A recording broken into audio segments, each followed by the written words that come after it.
So I'm Justin J, and I'm here with the cast of Love at First Night. I'm going to let the cast introduce themselves, starting with my guy, Ramad. My name is Ramad, and I play Jayden. My name is Kyle. I play Spencer.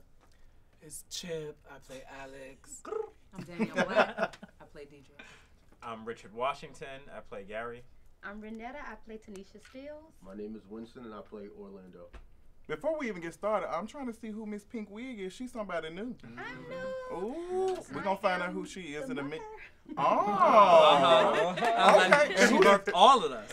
All of them. She's the mother of the kids. Y'all know. Okay. So before we even get started with our interview, I just want to get some vibes off a couple of the cast members and stuff. Are we excited for our season 2 premiere? Yes. Yes. Now that we actually have a premiere date. The shade starts out. Okay, because girl, they said it was gonna be in the spring, but honey, it's June the 30th. But we moving on swiftly and professionally.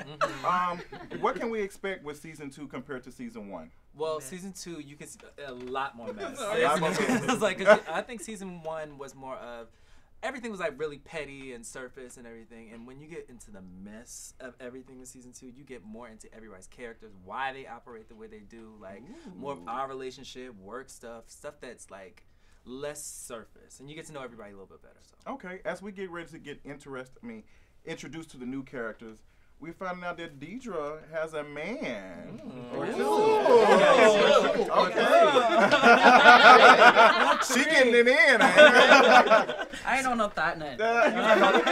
So, Deidra does find herself in a bit of a pickle this season in terms of her lover and her baby's father. So in a pickle, getting a pickle? Oh, She might be getting Come on. But her story does develop, so I think I know, like, I had encountered a lot of fans, which is really cool. And they were like, "Oh my God, when is Deidra? Like, I want to see more of her." So for everyone that wanted more of that, Deidre's storyline definitely. And we can thank the French fries and the hot sauce and the and chicken wings, fried hard. chicken wings and fries. We don't go on dates. Okay. So as we can see, we have our guy Orlando is back. Child, I hope he is. You're not abusive this season, are you? We coming down off of there. We not. No comment. Ooh. He's throwing hands, y'all. So when we ended season 1, Jayden told you that Orlando was his ex-boyfriend. Right. So how you think Spencer's going to react to that? Spencer's a pretty rational guy. So I think, initially he'll be over it, but he'll work with Jayden and everything. Like, he'll get him back in his own little way, but he don't fight. He's too classy for that. Just positivity. Just positivity. And like, a little bit of shit. A little bit, okay. I got other fish in the sea that I got to handle first. Okay. And then we'll get to that. Okay. Well, while we're talking about fish, we're going to move on to Miss Messy Fish. Alex. Ooh, do you see him cross his leg? So, Alex, did you plan this for this petty love story? Yes, because Alex is over it. They came for you. He's vindictive. He came for me hard. So Alex goes a little harder. That was a little fun. With a little help. With a little help. It was cool though, but you know what I admired about that? I'm like, if you gonna get a bitch, get That's that how you bitch. get I'm like, you gotta go after it. I love that. So, were you on Facebook? How did you? I'm trying to see how Alex found.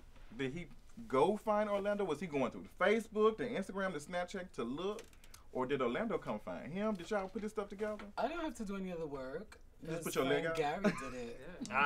Gary finds Orlando.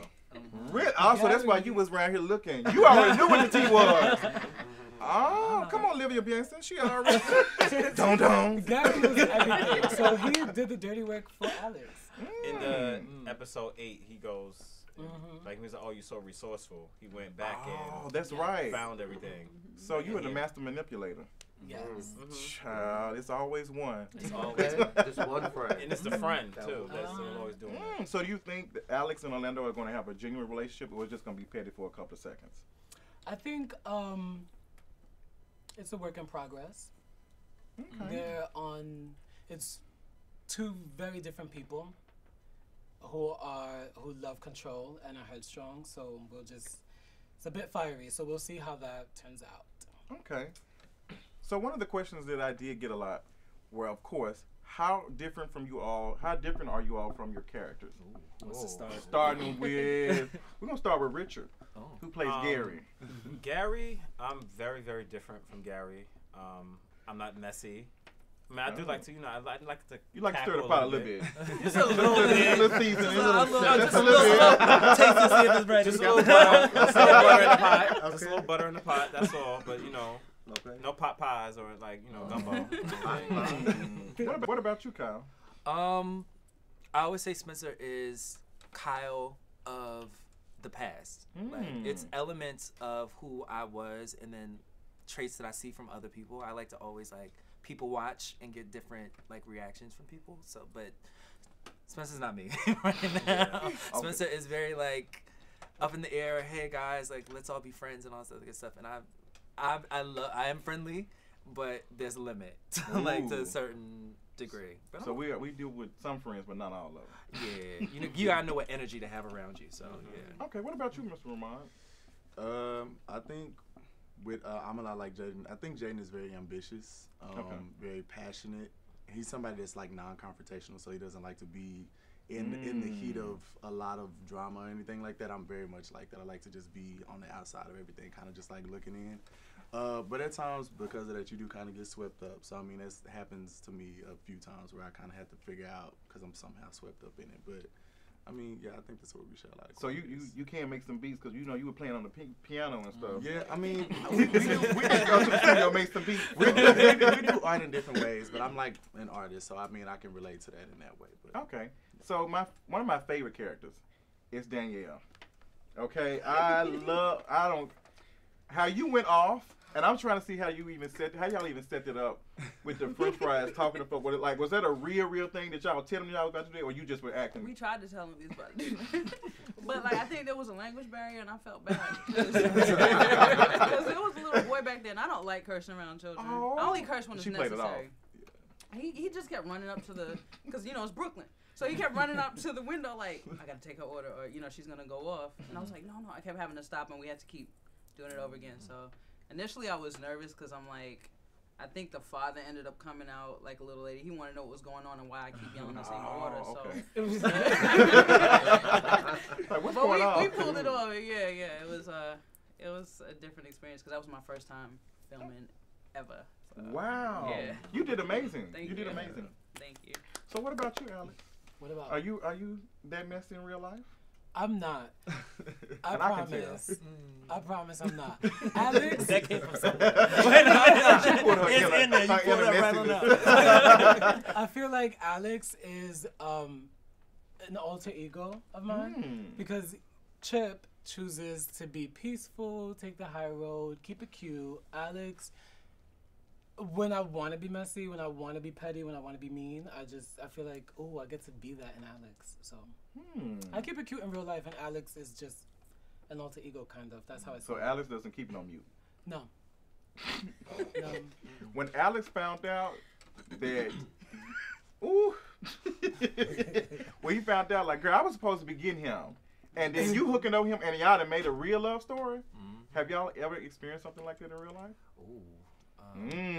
Don't spill too much tea. We're not going to say no names. You wasn't going to get a name. But, you've never experienced that? No. Something like that, but it's never that deep to me. I think if I'm personally not a hater, if it don't work with me and it work with you, then more power to you. Get your life, do whatever, because that's just making room for the right person to come in my life. So, but yeah, I mean, it happens. The gay world's only so big. I be trying to. We don't make that much of the population. It happens, but it's just all about how you react to it. You can do it the Alex way, or you could just do it, okay. The other way. What about Mr. Orlando? Are you abusive in real life? I am not abusive in real life. Verbally abusive. What? Wait a minute. Run the tape back. Run that tape back. There's different types of abuse. Right. I'm not a perfect man by far. I am not verbally abusive. I'm not abusive at all. So you just go to the gym for yourself? Wow. I'm a people person. My character is not... I don't think, aside from him wearing all my clothes in my closet, me and him are not the same. So who is more trade, Orlando or?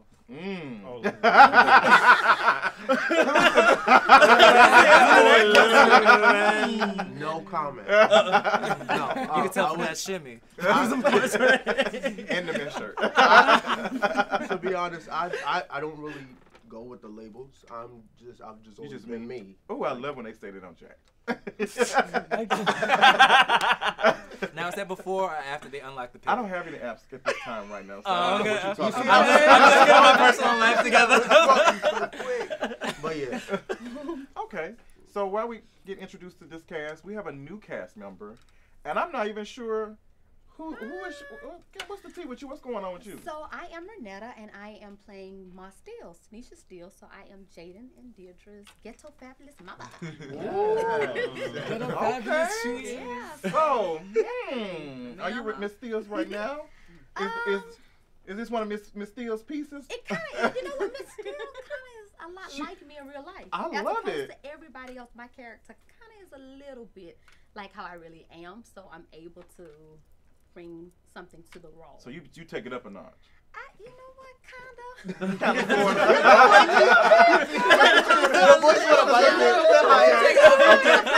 Gary putting the butter. She's just, I'm gonna turn it up just a little bit. We got things to Bring do. it to this little brawl. So our first question is for Spencer. Okay.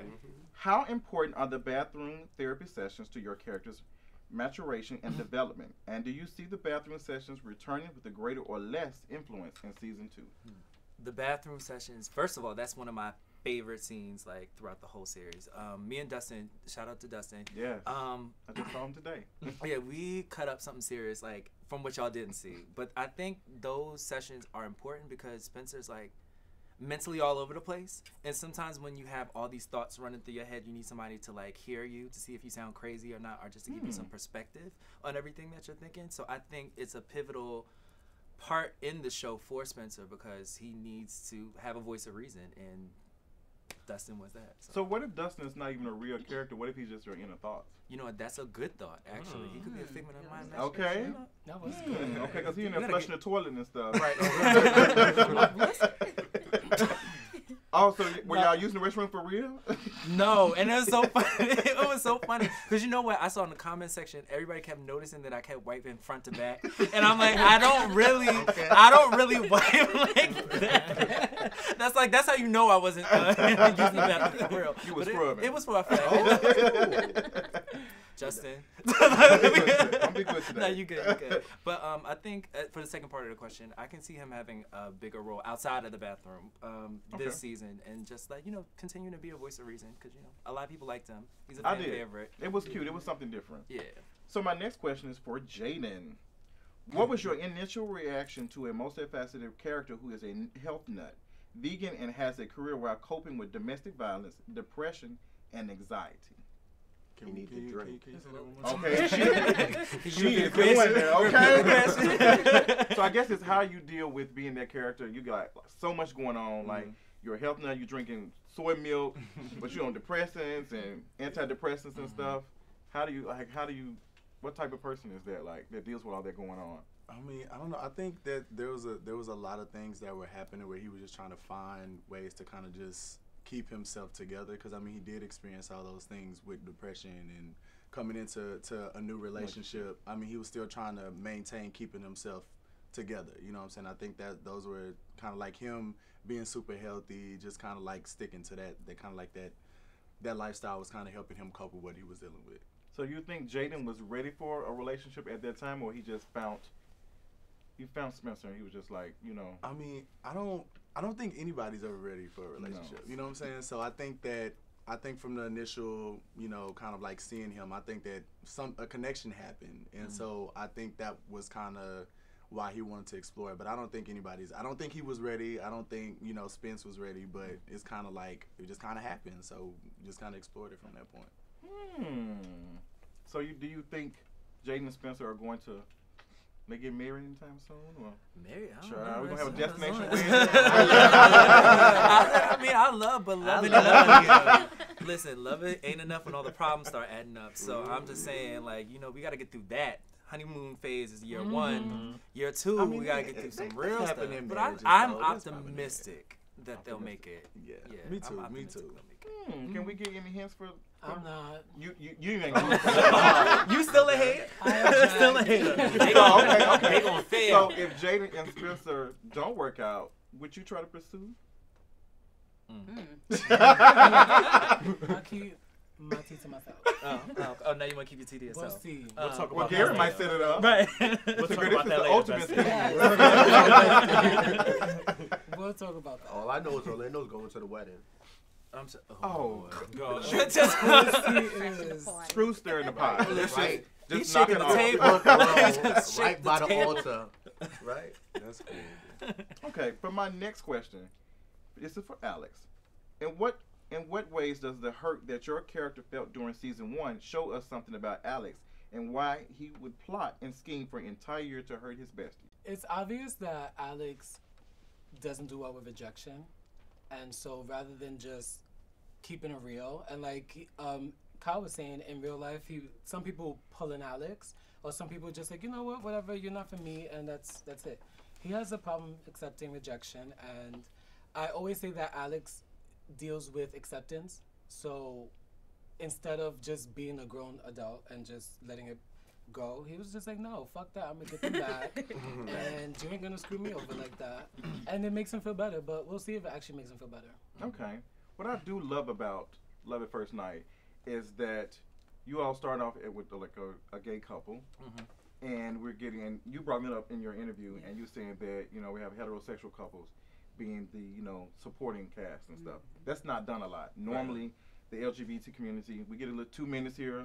Oh, girl, let's talk about, you know, HIV. Let's say we're doing this. Let's touch on that. So I love that. I really, like, this is really, really cute. I'm really, really excited for season 2. And we got some more questions, too. Okay. They finna get messy. Messier than that? Here we go. Like the hayah. Just cut to the chase. And as I go back, and this was the first episode, and we're getting introduced to Love at First Night. Okay. And we touched on, you know, mental awareness and HIV awareness in the first episode. Okay. That was amazing. When you read that on the script, how did you feel about that? I felt it was important to talk about it, but not talk about it in a way that's like we're preaching at you. Come on. We want. I know personally, I wanted to tell the story like that so we can make it relatable. Like, everybody's not going to have this picturesque way of talking about mental health issues, talking about HIV, talking about romantic triangles and stuff like that. We wanted to make it true to life, and I think what I'm most proud of is how we attacked each subject, and I think that's what resonated with everybody. They didn't feel like, oh, we're telling you don't do this, don't do this. It's like, you know, discern it for yourself and see where you fit into that spectrum. Because it was the way, I've never done anything like that, but when I saw it and I talked about it with friends, people were saying, you know, I've done it before. So it started a conversation of like going through someone's stuff and what do you do? When really we should be having those conversations before, but that's a whole nother story. It don't always happen like that. So I'm like, like, the person's mind. Yeah, right. So I mean, it's different when you're seeing it's like, oh my gosh, but you know, girl, I should have been. We sitting here bumping and grinding. We should have been trying to get the tea in. But when that Hennessy hits the system, it's like you're not always thinking about that, and that's real. And like, No you know, shade. That's across the board. yes, everybody, absolutely. No shade. So as we move on to the next question, I have a question for Gary. Hey. Now, they dragging a little bit. A slight wig tug. Just want to adjust it. Not full down on the ground. Every group of friends has their one court jester, their one person who is the comic relief. Do you believe that your character's nonverbal acting just as important as the verbal words? Yes, just as important, because there's messages even when you're not moving, and as an actor, when you're on stage, you don't have to say anything, but just to have your movements and your facial expressions, that's what gets people's attention. So I feel like Gary being messy and his facial expressions are hand in hand. So that's something that you are known for. Like, is there something like your gifts be like all over Twitter? Like, seriously. Yeah, Like, I did a video not too long ago, and it like ended up everywhere. It's Really? called Goons vs. Gays. Yeah, come on. That's the original project, right? Yeah. Original, yeah. Yeah, original. He's They've OG. been pushing out content for some years now. So yeah. All right, Gary, we got you. We're gonna move on to my next question for Mr. Orlando. Oh shit. Come on. Do I need to have security on the side before we ask? He's triggered.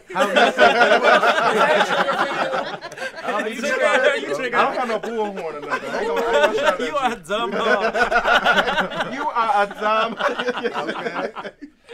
So, Mr. Orlando, do we get to see Orlando mature and become apologetic for his past wrongs in season 2? You guys should definitely watch and check out for season 2 to see. Good answer. Good answer. Come on, promo. That is a media training. Go on. So what was the most exciting for season 1? What was the most exciting scene to shoot for every one of you all? I know for me, my favorite episode was episode 7. When we started like farting in the bed and stuff like that, and he slapped the drink out of my hand and all that, because that was real. I was like really late, and I was like, because I'm a Chad, you've been late for a couple of. The coffee scene too. Listen, I know my strengths and I know my weaknesses, and the latenesses is one of them. What about Gary? Do you have one? I actually have 2. The same scene, because Gary's filming the fight in that scene. And when he knocked the drink out of his hand, it worked so well because the people in the back were staring, looking, thinking it was real. They thought it was real. But no, I was like, yes, for the automatic extras. Okay. That wasn't in the script either. Really? I just did it. It just happened. Slap it out of my hand. I Just was slap like, it. because he came with a drink like to the actual shoot. Yeah. And I was like, I'm gonna slap it out your hand. And he was like, okay. Go with it. And I didn't know he was slap it. That's when I was like, oh shit, I'm gonna just act like I'm gonna record it. And the next one was the bar scene with Ian. I'm looking over there like, Oh, with Ian. with Ian because he couldn't get his lines right sometimes. he kept laughing, so it was like making me laugh. So I was like, that was a good scene. That was the scene when y'all were at like a party or at the something? bar. At the bar. Okay, Yeah. okay, I remember that. Ian read us to filth. He did. He let y'all have it. He did. Like in the comments to 2 messy bottoms. Oh, like shit. the messy Okay. bottoms, yeah. They are ruthless in them comments. They are the Tale of Two Bottoms. You know what? Episode 3. You know what? That's all right. What about you, Orlando? What was your favorite scene? The scene that I walked in on. She just figured, I'm just here. Like, This ain't gonna show up at the wedding too. we all never met in person. Like, we all met through a group chat. And in that group chat, it was like automatic friendship. Like, we were all just clicked. It wasn't difficult or nothing. Nobody was difficult. We all enjoyed each other. Like, we joked around before we even started filming. So I took it upon myself, because this is like my first major project, to kind of come and kind of see, how everything is done. So I came, and when I came, Remember this. all I saw was underwear and body and ass. So that sounds like some places you've been before. Place you like to be. Oh, God. No comment. But that was funny because, mind you, that scene he's talking about, that was the very first scene we ever shot, the sex scene in the first episode. And I'm like, oh, let's just get it out the way. That was I'm our first shoot. And The I first was scene where just- we didn't shoot nothing No else. We organized. started with that. The sex scene? To get that out the way. I was I like, never met him. I know who him. No, we he think met that. me once Yeah, I met before him. then, but it was like 10 minutes. So Yeah, and I didn't was know like, how we gonna do this? But like, and then he came, and I was like, oh my Yeah, god. so I now was in the like- corner. I was in the corner. Well, chilling. I was like somebody like me, I don't care. Let's just do it. Let's just get it out the way. Like, 'cause I don't That have a ass problem was with my jiggling. body. Let's get to the point. Let's get to it. And if we're gonna do it, we gotta do it and make it feel real. You know what I mean? So let's just go for it. Don't be. He was so nervous. He though. was coaching He through was that so whole sex nervous. Well, scene. mine is very like calm and collected. Like That's me in real life. Yeah, he is. really, He's it's a really sweetheart. cute. It's really cute. Be Speaking around all of these- which, going back to that actually was one of my favorite scenes, not the sex scene. I'm just saying in general, episode 1. I'm gonna say it better be shit. Like, you know your cakes are famous. Listen, about 70,000 y'all. Hey y'all. Oh. So, Deidra, what was your favorite scene? I have 2. The first one is when I shot with Ramad, but not at the part where I was actually running chicken, when we were sitting across from each other. My reasons for that is because he was making sure I was comfortable on screen because Aw. I was really shy. Like it was like I really am. Wow. The second favorite scene I had was it's between the dance scene on episode 6 for the baby's party. Oh. That was a The good 6-month-old baby party. and when I was actually again, it's like I was kind of like in an incubator with him for like season 1 because he was like the only one that I was with on a continual basis. But I would say episode 9 because I got to see a different dimension of Deidra besides going off on somebody. And Is she going off on season 2? a lot. Ooh. On her man? Several people. Ooh, several people. Okay. All right. Several people. You're gonna like. I'm interested in Deidra's relationship. Yeah. She got a thick man. Shout out to the thick man. I think they both think actually. Not thinking about it, but like you know, guys, it's different for us. It's different for us, man. No, the actors that play Deidra's significant others there. Y'all Great live. actors. Y'all will live. I saw a little bit. Yeah. He looked cute. Listen, The guys are Where great. he at? Is he behind? Where is he no, at? he ain't here. Oh. I was like, come on now. I just think I mean, just saying. I mean, not saying too much, but across the board, season 2, the chemistry, like, I don't know how these guys keep doing it and putting us together and I feel it. meshing us so well, but you're gonna love everyone. Mm. June the 30th. June 30th. Yeah. Mm. All right. I got comfortable now. Right. Gather them all right on together.